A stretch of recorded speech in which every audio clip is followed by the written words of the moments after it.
لن يدخل الجنة إلا من كان هودا أو نصارى تلك أمانيهم قل هاتوا برهانكم إن كنتم صادقين بلى من أسلم وجهه لله وهو محسن فله أجره عند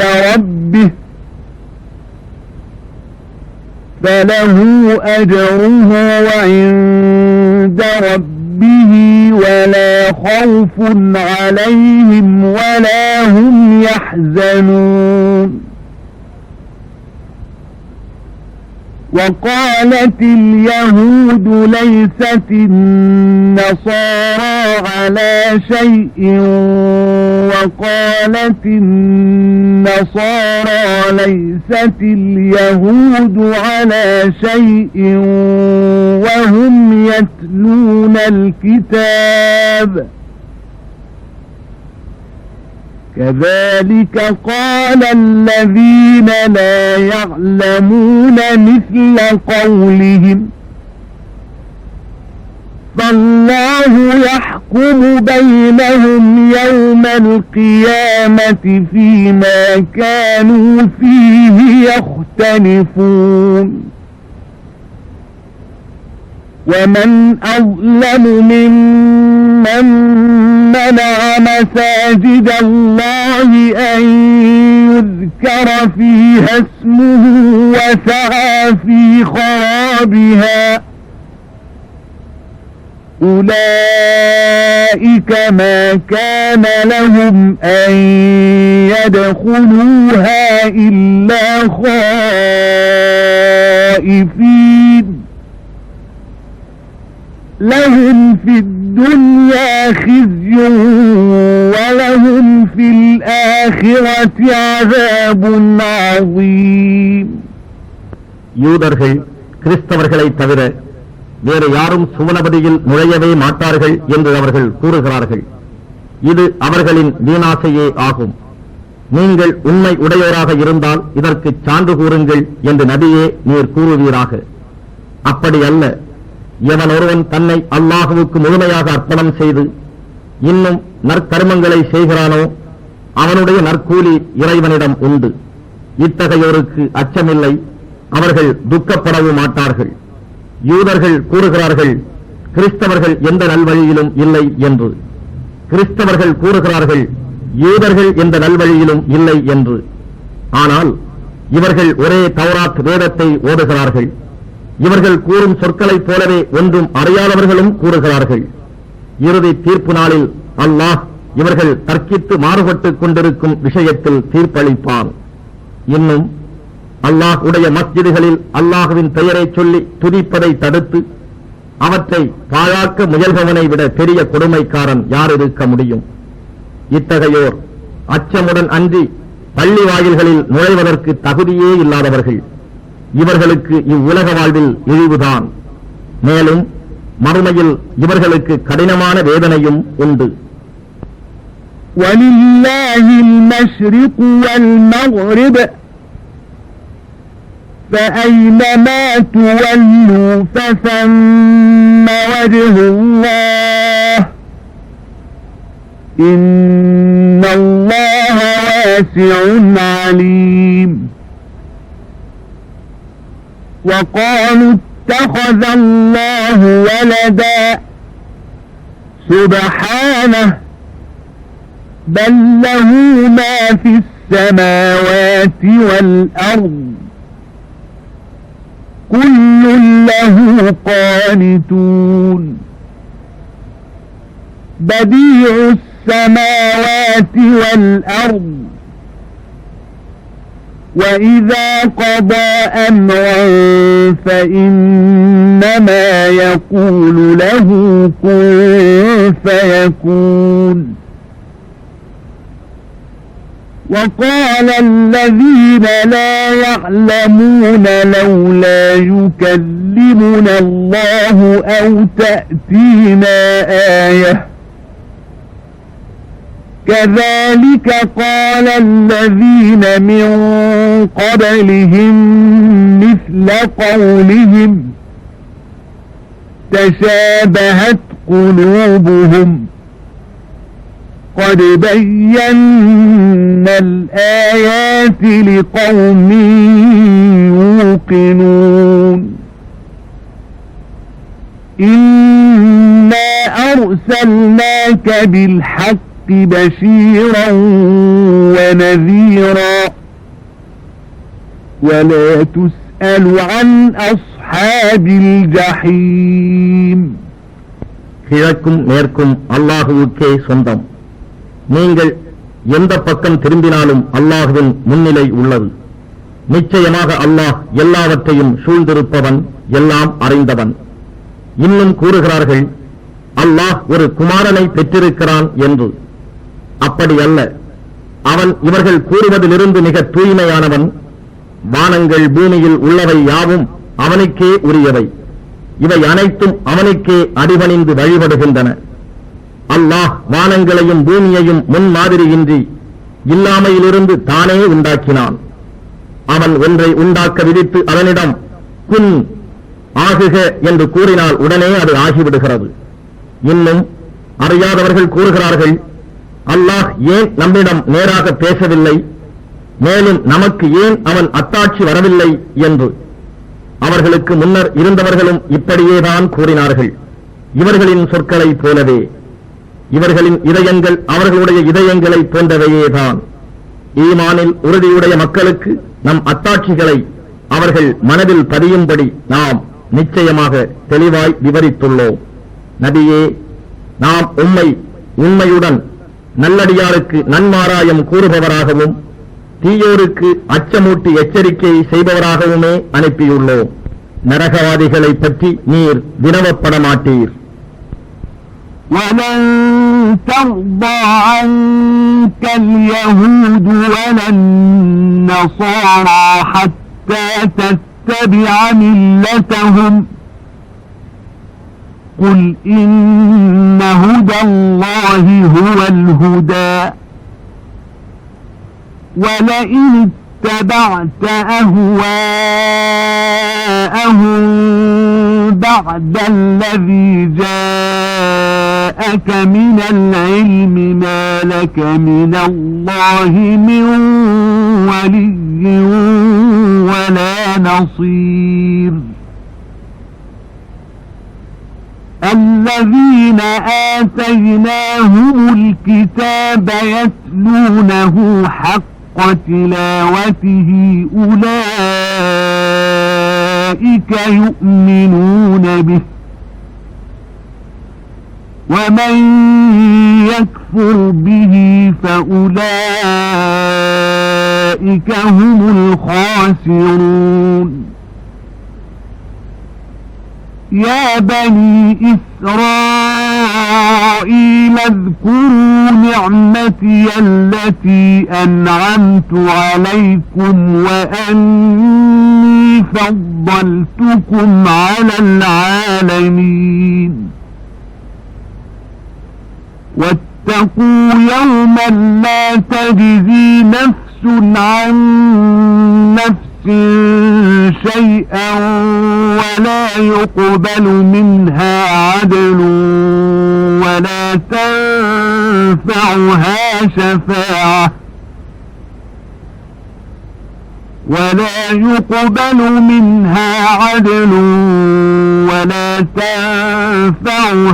شفاعة ولا هم ينصرون. நபியே, யூதர்களும் கிறிஸ்தவர்களும் அவர்கள் வழியை நீர் பின்பற்றாத வரையிலும் உம்மை பற்றி திருப்தி அடைய மாட்டார்கள். ஆகவே அவர்களை நோக்கி, நிச்சயமாக அல்லாஹுவின் வழி இஸ்லாம், அதுவே நேர்வழி என்று சொல்லும். அன்றி ஞானம் உம்மை வந்தடைந்த பின்னரும் அவர்களுடைய இச்சைகளை பின்பற்றுவீரேயானால் அல்லாஹ்விடம் இருந்து உம்மை காப்பாற்றுபவனும் உமக்கு உதவி செய்பவனும் இல்லை. யாருக்கு நாம் வேதத்தை கொடுத்தோமோ அவர்கள் அதை எவ்வாறு ஓதி ஒழுகிட வேண்டுமோ அவ்வாறு ஓதுகிறார்கள். அவர்கள்தாம் அதன் மேல் நம்பிக்கை உள்ளவர்கள். யார் அதை நிராகரிக்கின்றார்களோ அவர்கள் பெரும் நஷ்டவாளிகளே. இஸ்ராயேலின் மக்களே, நான் உங்களுக்கு அளித்த நன்கொடைகளை நினைவு கூறுங்கள். இன்னும் நிச்சயமாக நான் உங்களை உலக மக்கள் எல்லோரையும் விட மேம்பாடுடையோராகச் செய்தேன். என் தூதனுப்ப உங்களை தேர்ந்தெடுத்தேன். இன்னும் வரப்போகும் அந்நாளிலிருந்து உங்களை காப்பாற்றிக் கொள்ளுங்கள். அன்று ஓர் ஆத்மா பிறிதொரு ஆத்மாவுக்கு உதவி செய்ய இயலாது. அதனிடம் இருந்து அதன் பாவங்களுக்கு பரிகாரமாக எந்த நஷ்ட ஈடும் ஒப்புக்கொள்ளப்பட மாட்டாது. எந்த சிபாரிசும் பயனளிக்காது. அவர்கள் எவர் மூலமாகவும் எந்த உதவியும் செய்யப்பட மாட்டார்கள். وَإِذِ ابْتَلَى إِبْرَاهِيمَ رَبُّهُ بِكَلِمَاتٍ فَأَتَمَّهُنَّ قَالَ إِنِّي جَاعِلُكَ لِلنَّاسِ إِمَامًا قَالَ وَمِنْ ذُرِّيَّتِي قال لا ينال عهد الظالمين وإذ جعلنا البيت مثابة للناس وأمنا واتخذوا من مقام إبراهيم مصلى وعهدنا إلى إبراهيم وإسماعيل أن طهرا بيتي للطائفين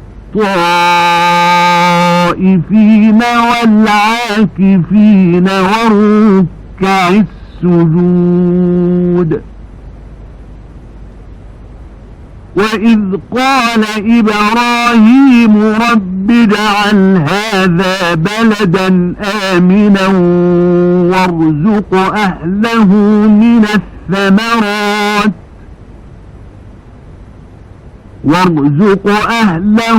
من الثمرات من آمن منهم بالله واليوم الآخر قال ومن كفر فأمتعه قليلا ثم أضطره إلى عذاب النار وبئس المصير. இன்னும் இதையும் எண்ணி பாருங்கள். இப்ராஹீமை அவருடைய இறைவன் சில கட்டளையிட்டு சோதித்தான். அவற்றை அவர் முழுமையாக நிறைவேற்றினார். நான் உம்மை உலக மக்களுக்கு இமாமாக தலைவராக ஆக்குகிறேன் என்று அவன் கூறினான். அதற்கு இப்ராஹீம், என் சந்ததியினரிலும் இமாம் ஆக்குவாயா எனக் கேட்டார். என் வாக்குறுதி சந்ததியிலுள்ள அநியாயக்காரர்களுக்கு சேராது என்று கூறினான். இதையும் எண்ணி பாருங்கள். கஅபா என்னும் வீட்டை நாம் மக்கள் ஒதுங்கும் இடமாகவும் ஆக்கினோம். இன்னும் பாதுகாப்பான இடமாகவும் ஆக்கினோம். இப்ராஹீம் நின்ற இடத்தை மகாமு இப்ராஹீமை தொழும் இடமாக நீங்கள் ஆக்கிக் கொள்ளுங்கள் என்றும் நாம் சொன்னோம். இன்னும் என் வீட்டை சுற்றி வருபவர்கள், தனியாக அமர்ந்து தியானிப்பவர்கள், ருக்கு செய்பவர்கள், சுஜூத் செய்பவர்கள் ஆகியோருக்காக தூய்மையாக அதனை வைத்திருக்க வேண்டும் என்று இப்ராஹீமிடம் இருந்தும் இஸ்மாயிலிடம் இருந்தும் உறுதிமொழி வாங்கினோம். இன்னும் நினைவு கூறுங்கள். இப்ராஹீம், இறைவா, இந்த பட்டணத்தை பாதுகாப்பான இடமாக ஆக்கி வைப்பாயாக. இதில் வசிப்போரில் யார் அல்லாஹ்வையும் இறுதி நாளையும் நம்புகிறார்களோ அவர்களுக்கு பலவகை கனிவகைகளையும் கொண்டு உணவளிப்பாயாக என்று கூறினார். அதற்கு இறைவன் கூறினான், ஆம், யார் நம்பிக்கை கொள்ளவில்லையோ அவனுக்கு சிறிது காலம் சுக அனுபவத்தை அளித்தேன். பின்னர் அவனை நரக நெருப்பின் வேதனையில் புகுத்துவேன். அவன் சேரும் இடம் மிகவும் கெட்டதே.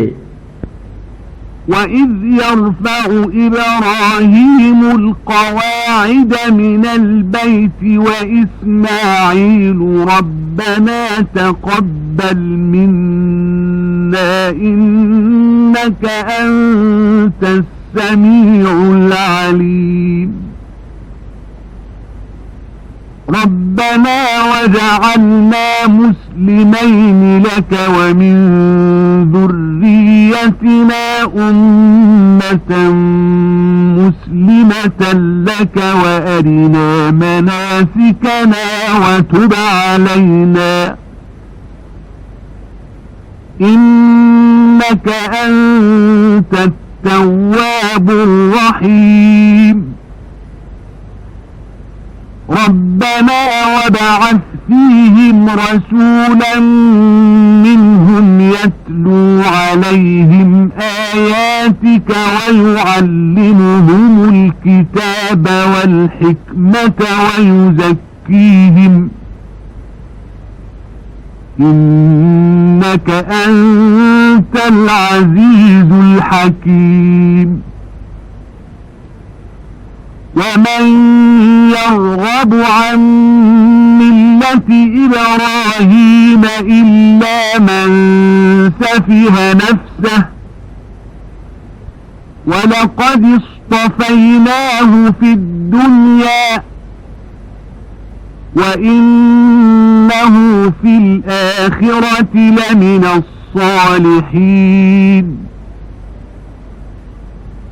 إذ قال له ربه أسلم قال أسلمت لرب العالمين ووصى بها إبراهيم بنيه ويعقوب يا بني إن الله اصطفى لكم الدين فلا تموتن إلا وأنتم مسلمون இப்ராஹீமும் இஸ்மாயிலும் இவ்வீட்டின் அடித்தளத்தை உயர்த்திய போது எங்கள் ரப்பே எங்களிடம் இருந்து இப்பணியை ஏற்றுக்கொள்வாயாக நிச்சயமாக நீயே யாவற்றையும் கேட்பவனாகவும் அறிபவனாகவும் இருக்கின்றாய் என்று கூறினர் எங்கள் ரப்பே எங்கள் இருவரையும் உன்னை முற்றிலும் வழிபடும் முஸ்லிம்களாக்குவாயாக எங்கள் சந்ததியினரிடம் இருந்தும் உன்னை முற்றிலும் வழிபடும் ஒரு கூட்டத்தினரை முஸ்லிம்களாகவும் ஆக்கி வைப்பாயாக நாங்கள் உன்னை வழிபடும் வழிகளையும் அறிவித்தருள்வாயாக எங்களை கருணையுடன் நோக்கி எங்கள் பிழைகளை மன்னிப்பாயாக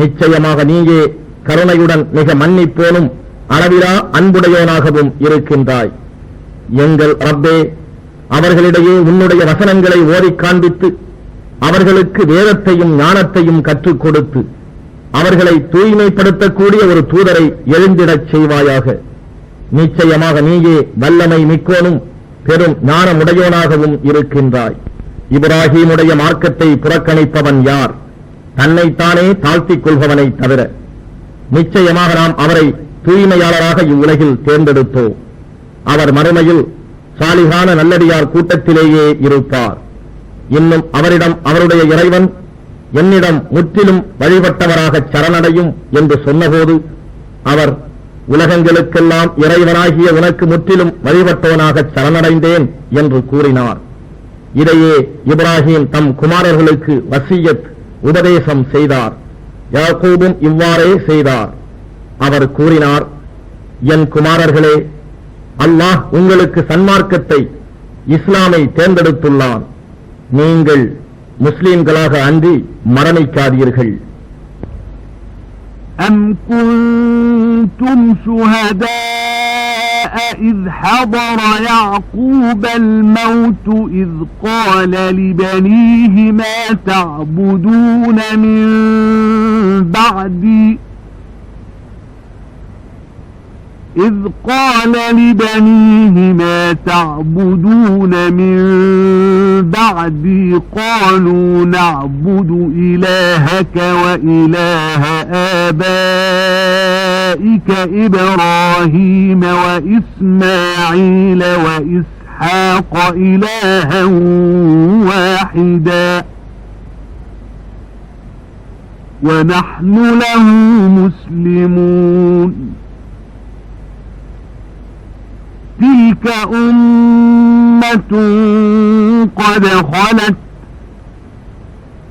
لها ما كسبت ولكم ما كسبتم ولا تسألون عما كانوا يعملون. யாக்கோபுக்கு மரணம் நெருங்கிய போது நீங்கள் சாட்சியாக இருந்தீர்களா? அப்பொழுது அவர் தம் குமாரர்களிடம், எனக்கு பின் நீங்கள் யாரை வணங்குவீர்கள் என கேட்டதற்கு, உங்கள் நாயனை, உங்கள் மூதாதையர் இப்ராஹீம், இஸ்மாயில், இஸ்ஹாக் ஆகியோரின் நாயனை, ஒரே நாயனையே வணங்குவோம், அவனுக்கே முற்றிலும் வழிபட்ட முஸ்லிம்களாக இருப்போம் என கூறினர். அந்த உம்மத் சமூகம் சென்றுவிட்டது. அவர்கள் சம்பாதித்தவை அவர்களுக்கே, நீங்கள் சம்பாதித்தவை உங்களுக்கே. அவர்கள் செய்து கொண்டிருந்தது பற்றி நீங்கள் கேட்கப்பட மாட்டீர்கள். وقالوا كونوا هودا أو نصارى تهتدوا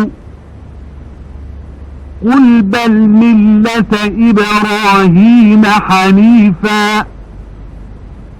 وما كان من المشركين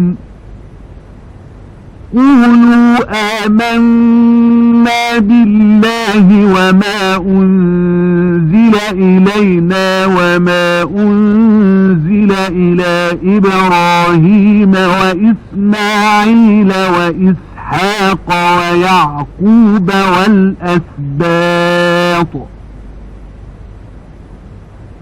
والأسباط وما أوتي موسى وعيسى وما أوتي النبيون من ربهم لا نفرق بين أحد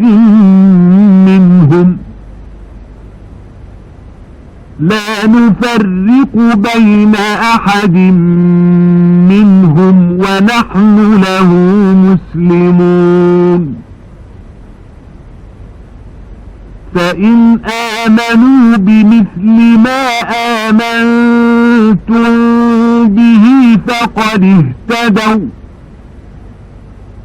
وإن تولوا فإنما هم في شقاق فسيكفيكهم الله وهو السميع العليم. صبغة الله ومن أحسن من الله صبغة ونحن له عابدون. அவர்கள் கூறுகிறார்கள், நீங்கள் யூதர்களாக அல்லது கிறிஸ்தவர்களாக மாறிவிடுங்கள், நீங்கள் நேர்வழியை அடைவீர்கள் என்று. நீங்கள் கூறுங்கள், அப்படி அல்ல, நேரான வழியை சார்ந்த இப்ராஹீமின் மார்க்கத்தையே பின்பற்றுவோம், இணை வைக்கும் முஷ்ரிக்குகளில் நின்றும் அவர் இல்லை. மோமீன்களே, நாங்கள் அல்லாஹ்வையும் எங்களுக்கு இறக்கப்பட்ட வேதத்தையும் இப்ராஹீம், இஸ்மாயில், இஸ்ஹாக், யாக்கூப் இன்னும் அவர் சந்ததியினருக்கு இறக்கப்பட்டதையும் மூசாவுக்கும் ஈசாவுக்கும் கொடுக்கப்பட்டதையும் இன்னும் மற்ற நபிமார்களுக்கும் அவர்களின் இறைவனிடம் இருந்து கொடுக்கப்பட்டதையும் நம்புகிறோம். அவர்களில் நின்றும் ஒருவருக்கு இடையே நாங்கள் வேறுபாடு காட்ட மாட்டோம். இன்னும் நாங்கள் அவனுக்கே முற்றிலும் வழிபடுகிறோம் என்று கூறுவீர்களாக. ஆகவே நீங்கள் ஈமான் கொள்வதைப் போல் அவர்களும் ஈமான் கொண்டால் நிச்சயமாக அவர்கள் நேர்வழியை பெற்றுவிடுவார்கள். ஆனால் அவர்கள் புறக்கணித்து விட்டால் நிச்சயமாக அவர்கள் பிளவில்தான் இருக்கின்றனர். எனவே அவர்களின் கெடுதல்களிடம் இருந்து உம்மை காப்பாற்ற அல்லாஹ்வே போதுமானவன். அவன் யாவற்றையும் செவியுறுவோனாகவும் எல்லாம் அறிந்தோனுமாக இருக்கின்றான். இதுவே அல்லாஹுவின் வர்ணம், ஞான ஸ்நானம் ஆகும். அவ்வர்ணம் கொடுப்பதில் அல்லாஹ்வை விட அழகானவர் யார்? அவனையே நாங்கள் வணங்குகின்றோம் என கூறுவீர்களாக. قُلْ أَتُحَاجُّونَنَا فِي اللَّهِ وَهُوَ رَبُّنَا وَرَبُّكُمْ وَلَنَا أَعْمَالُنَا وَلَكُمْ أَعْمَالُكُمْ وَنَحْنُ لَهُ مُخْلِصُونَ.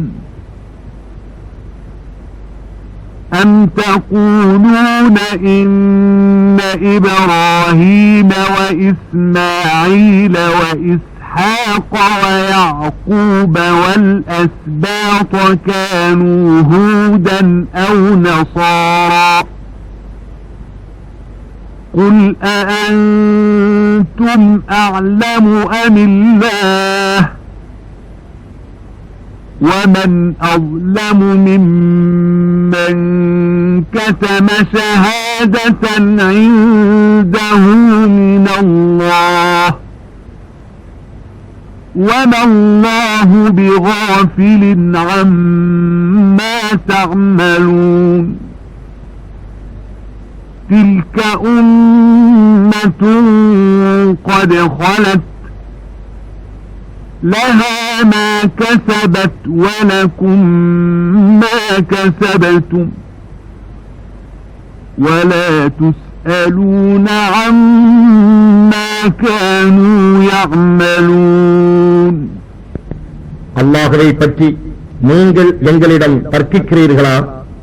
அவனே எங்கள் ரப்பும் உங்கள் ரப்பும் ஆவான். எங்கள் செய்கைகளின் பலன் எங்களுக்கு, உங்கள் செய்கைகளின் பலன் உங்களுக்கு. மேலும் நாங்கள் அவனுக்கே கலப்பற்ற ஈமான் உடையவர்களாக இருக்கின்றோம் என்று நபியே அவர்களுக்கு நீர் கூறுவீராக. இப்ராஹீமும் இஸ்மாயிலும் இஸ்ஹாக்கும் யாக்கூபும் இன்னும் அவர்களுடைய சந்ததியினர் யாவரும் நிச்சயமாக யூதர்கள் அல்லது கிறிஸ்தவர்களே என்று கூறுகிறீர்களா? நபியே நீர் கேட்பீராக, இதை பற்றி உங்களுக்கு நன்றாக தெரியுமா அல்லது அல்லாஹுவுக்கா? அல்லாஹுவிடம் இருந்து தன்பால் வந்திருக்கும் சாட்சியங்களை மறைப்பவனை விட அநியாயக்காரன் யார்? இன்னும் அல்லாஹ் நீங்கள் செய்பவை பற்றி பராமுகமாக இல்லை. அந்த உம்மத் சமூகம் சென்று விட்டது. அவர்கள் சம்பாதித்தவை அவர்களுக்கே, நீங்கள் சம்பாதித்தவை உங்களுக்கே. அவர்கள் செய்து கொண்டிருந்தது பற்றி நீங்கள் கேட்கப்பட மாட்டீர்கள். سيقول السفهاء من الناس ما ولاهم عن قبلتهم التي كانوا عليها قل لله المشرق والمغرب يهدي من يشاء إلى صراط مستقيم وكذلك جعلناكم أمة وسطا لتكونوا شهداء على الناس ويكون الرسول عليكم شهيدا وما جعلنا القبلة التي كنت عليها إلا لنعلم من يتبع الرسول ممن ينقلب على عقبيه وإن كانت لكبيرة إلا على الذين هدى الله وما كان الله ليضيع إيمانكم إن الله بالناس لرؤوف رحيم قد نرى تقلب وجهك في السماء فلنولينك قبلة ترضاها فول وجهك شطر المسجد الحرام وحيث ما كنتم فولوا وجوهكم شطره وإن الذين أوتوا الكتاب ليعلمون أنه الحق من ربهم وما الله بغافل عما يعملون. மக்களில் அறிவியனர்கள் கூறுவார்கள், முஸ்லிம்களாகி அவர்கள் முன்னர் நோக்கியிருந்த கிபிலாவை விட்டு திருப்பி விட்டது எது என்று. நபியே, நீர் கூறும், கிழக்கும் மேற்கும் அல்லாஹுவுக்கே உரியவை, தான் நாடியவரை அவன் நேர்வழியில் நடத்திச் செல்வான் என்று. இதே முறையில் நாம் உங்களை ஒரு நடுநிலையுள்ள உம்மத்தாக, சமுதாயமாக ஆக்கியுள்ளோம். அப்படி ஆக்கியது நீங்கள் மற்ற மனிதர்களின் சாட்சியாளர்களாக இருப்பதற்காகவும், ரசூல் நம் தூதர் உங்கள் சாட்சியாளராக இருப்பதற்காகவுமே ஆகும். யார் நம் தூதரை பின்பற்றுகிறார்கள், யார் அவரை பின்பற்றாமல் தம் இரு குதிங்கால்கள் மீது பின்திரும்பி செல்கிறார்கள் என்பதை அறிவித்து விடுவான் வேண்டி கிபிலாவை நிர்ணயித்தோம். இது அல்லாஹ் நேர்வழி காட்டியோருக்கு தவிர மற்றவர்களுக்கு நிச்சயமாக ஒரு பழுவாகவே இருந்தது. அல்லாஹ் உங்கள் ஈமானை, நம்பிக்கையை வீணாக்க மாட்டான். நிச்சயமாக அல்லாஹ் மனிதர்கள் மீது மிக பெரும் கருணை காட்டுபவன், நிகரற்ற அன்புடையவன். நபியே, நாம் முகம் அடிக்கடி வானத்தை நோக்க காண்கிறோம். எனவே நீர் உகக்கும் கிபிலாவின் பக்கம் உம்மை திடமாக திருப்பி விடுகிறோம். ஆகவே நீர் இப்பொழுது மக்காவின் மஸ்ஜிதுல் ஹராம் பக்கம் முகத்தை திருப்பிக் கொள்ளும். முஸ்லிம்களே, இன்னும் நீங்கள் எங்கிருந்தாலும் தொழுகையின் போது உங்கள் முகங்களை அந்த கிபிலாவின் பக்கமே திருப்பிக் கொள்ளுங்கள். வேதமுடையவர்கள் இது அவர்களுடைய ரப்பிடம் இருந்து வந்த உண்மை என்பதை நிச்சயமாக அறிவார்கள். அல்லாஹ் அவர்கள் செய்வது பற்றி பராமுகமாக இல்லை. وَلَئِنْ أَتَيْتَ الَّذِينَ أُوتُوا الْكِتَابَ بِكُلِّ آيَةٍ مَا تَبِعُوا قِبْلَتَكَ وَمَا أَنْتَ بِتَابِعٍ قِبْلَتَهُمْ وَمَا بَعْضُهُمْ بِتَابِعٍ قِبْلَةَ بَعْضٍ وَلَئِنِ اتَّبَعْتَ أَهْوَاءَهُمْ مِنْ بَعْدِ مَا جَاءَكَ مِنَ الْعِلْمِ إِنَّكَ إِذًا لَمِنَ الظَّالِمِينَ الذين آتيناهم الكتاب يعرفونه كما يعرفون أبناءهم وإن فريقا منهم ليكتمون الحق وهم يعلمون الحق من ربك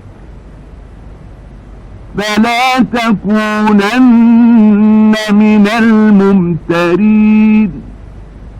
வேதம் கொடுக்கப்பட்டவர்களிடம் நீர் எல்லாவிதமான அத்தாட்சிகளையும் எடுத்துக் காட்டிய போதிலும் அவர்கள் உன் கிபிலாவை பின்பற்ற மாட்டார்கள்.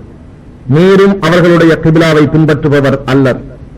இன்னும் அவர்களில் சிலர் மற்றவர்களின் கிபிலாவை பின்பற்றுபவர்களும் அல்லர். எனவே இதை பற்றிய ஞானம் உம்மை எய்தியபின் நீர் அவர்களுடைய விருப்பங்களை பின்பற்றி நடப்பீராயின் நிச்சயமாக நீர் அநியாயக்காரர்களில் ஒருவராக இருப்பீர். எவர்களுக்கு நாம் வேதங்களை கொடுத்தோமோ அவர்கள் தம் சொந்த மக்களை அறிவதைப் போல இந்த உண்மையை அறிவார்கள். ஆனால் அவர்களில் ஒரு பிரிவினர் நிச்சயமாக அறிந்து கொண்டே உண்மையை மறைக்கின்றனர். கிபிலாவை பற்றிய இவ்வுண்மை உன் இறைவனிடம் இருந்து வந்ததாகும். ஆகவே அதனை சந்தேகிப்போரில் ஒருவராக நீர் ஆகிவிட வேண்டாம். وَلِكُلٍّ وِجْهَةٌ هُوَ مُوَلِّيهَا فَاسْتَبِقُوا الْخَيْرَاتِ أَيْنَمَا تَكُونُوا يَأْتِ بِكُمُ اللَّهُ جَمِيعًا إِنَّ اللَّهَ عَلَى كُلِّ شَيْءٍ قَدِيرٌ وَمِنْ حَيْثُ خَرَجْتَ فَوَلِّ وَجْهَكَ شَطْرَ الْمَسْجِدِ الْحَرَامِ وَإِنَّهُ لَلْحَقُّ مِنْ رَبِّكَ وما الله بغافل عما تعملون ومن حيث خرجت فول وجهك شطر المسجد الحرام وحيث ما كنتم فولوا وجوهكم شطره لئلا يكون للناس عليكم حجة إلا الذين ظلموا منهم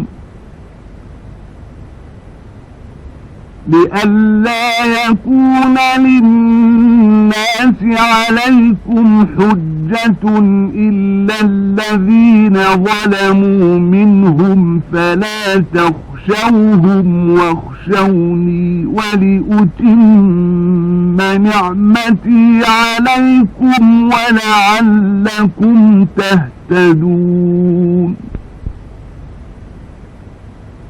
كما أرسلنا فيكم رسولا منكم يتلو عليكم آياتنا ويزكيكم ويعلمكم الكتاب والحكمة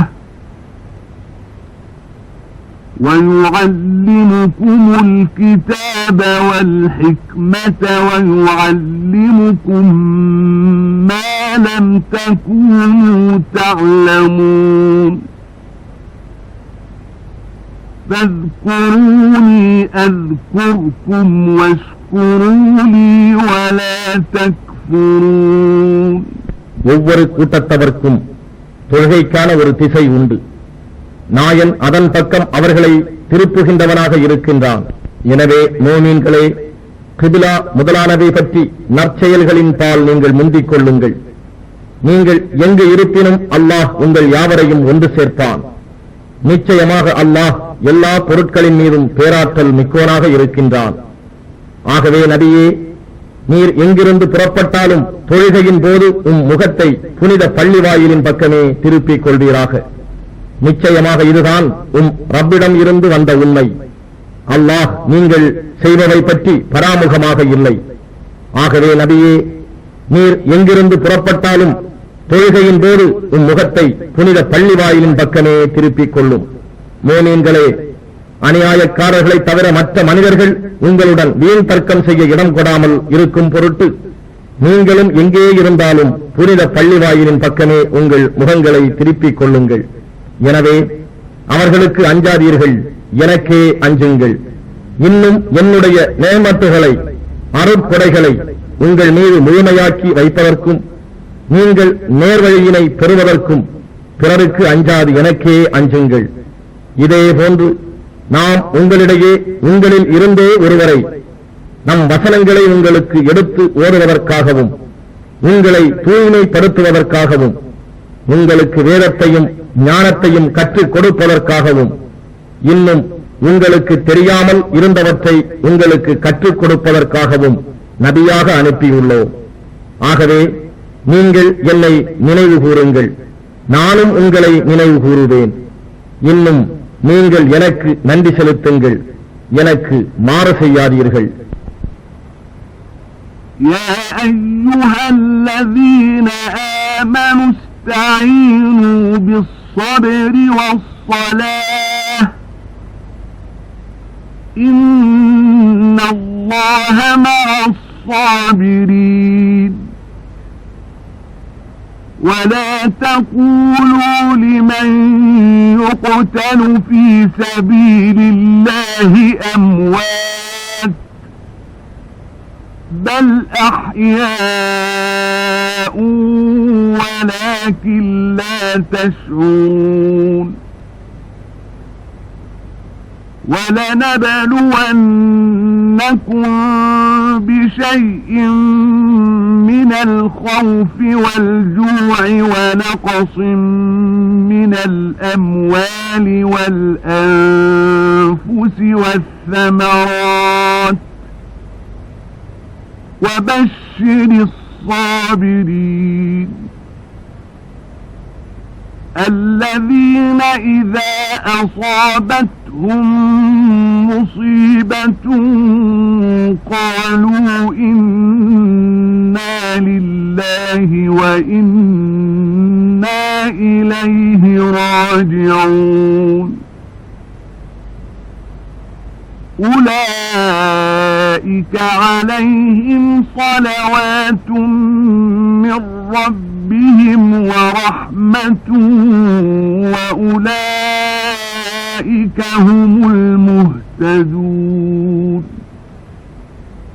நம்பிக்கை கொண்டோரே, பொறுமையுடனும் தொழுகையுடனும் இறைவனிடம் உதவி தேடுங்கள். நிச்சயமாக அல்லாஹ் பொறுமை உடையவர்களுடன் இருக்கின்றான். இன்னும் அல்லாஹுவின் பாதையில் கொல்லப்பட்டோரை அவர்கள் இறந்துவிட்டவர்கள் என்று கூறாதீர்கள். அப்படி அல்ல, அவர்கள் உயிர் உள்ளவர்கள். எனினும் நீங்கள் இதை உணர்ந்து கொள்ள மாட்டீர்கள். நிச்சயமாக நாம் உங்களை ஓரளவு அச்சத்தாலும் பசியாலும் பொருள்கள், உயிர்கள், விளைச்சல்கள் ஆகியவற்றின் இழப்பினாலும் சோதிப்போம்.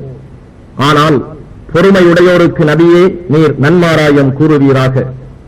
பொறுமையுடையோராகி அவர்களுக்கு துன்பம் ஏற்படும் போது நிச்சயமாக நாம் அல்லாஹுவுக்கே உரியவர்கள், நிச்சயமாக நாம் அவனிடமே திரும்பிச் செல்வோம் என்று கூறுவார்கள். இத்தகையோர் மீதுதான் அவர்களுடைய இறைவனின் நல்லாசியும் ரஹ்மத்தும் கிருபையும் உண்டாகின்றன.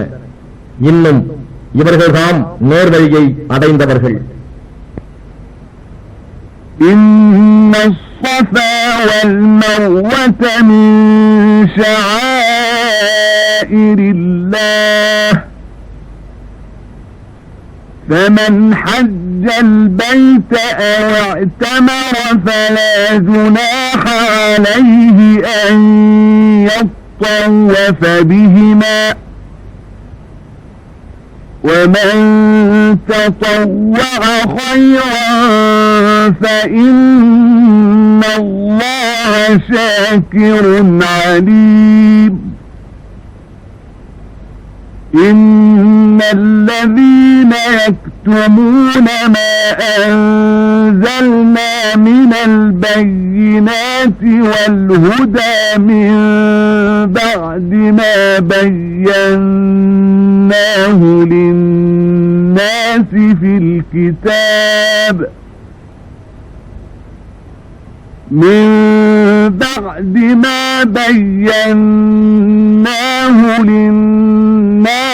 في الكتاب أولئك يلعنهم الله ويلعنهم اللاعنون إلا الذين تابوا وأصلحوا وبينوا فأولئك أتوب عليهم وأنا التواب الرحيم.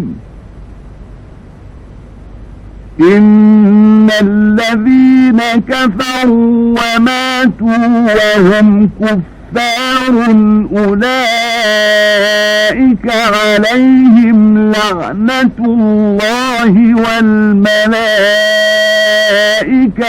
والناس أجمعين خالدين فيها لا يخفف عنهم العذاب ولا هم ينظرون. நிச்சயமாக சஃபா மர்வா என்னும் மலைகள் அல்லாஹுவின் அடையாளங்களில் நின்றும் உள்ளன. எனவே எவர் கஅபா என்னும் அவ்வீட்டை ஹஜ் அல்லது உம்ரா செய்கிறார்களோ அவர்கள் அவ்விரு மலைகளையும் சுற்றி வருதல் குற்றமல்ல. இன்னும் எவனொருவன் தானாகவே நற்கர்மங்கள் செய்கிறானோ அவனுக்கு நிச்சயமாக அல்லாஹ் நன்றி அறிதல் காண்பிப்பவனாகவும் அவனுடைய நற்செயல்களை நன்கறிந்தவனாகவும் இருக்கின்றான். நாம் அருளிய தெளிவான அத்தாட்சிகளையும் நேர் வழியையும் அதனை நாம் வேதத்தில் மனிதர்களுக்காக விளக்கிய பின்னரும் யார் மறைக்கின்றார்களோ நிச்சயமாக அவர்களை அல்லாஹ் சபிக்கிறான். மேலும் அவர்களை சபிப்பதற்கு உரிமை உடையவர்களும் சபிக்கிறார்கள். எனினும் யார் தங்கள் தவறுகளுக்காக மனம் வருந்தி தங்களை திருத்திக் கொண்டு இன்னும் உண்மையை எடுத்துக் கூறுகிறார்களோ அவர்களை நான் மன்னித்து விடுகிறேன். நான் மிக மன்னிப்போனாகவும் அளவிலா அன்புடையோனுமாக இருக்கின்றேன். யார் இவ்வேத உண்மைகளை நிராகரிக்கிறார்களோ, இன்னும் நிராகரிக்கும் காபிர்களாகவே மரித்தும் விடுகிறார்களோ, நிச்சயமாக அவர்கள் மீது அல்லாஹ்வுடையவும் மலக்குகளுடையவும் மனிதர்கள் அனைவருடையவும் சாபம் உண்டாகும். அவர்கள் அச்சாபத்திலேயே என்றென்றும் இருப்பார்கள். அவர்களுடைய வேதனை லேசாக்கப்பட மாட்டாது. மேலும் மன்னிப்பு கோர அவர்களுக்கு அவகாசமும் கொடுக்கப்பட மாட்டாது.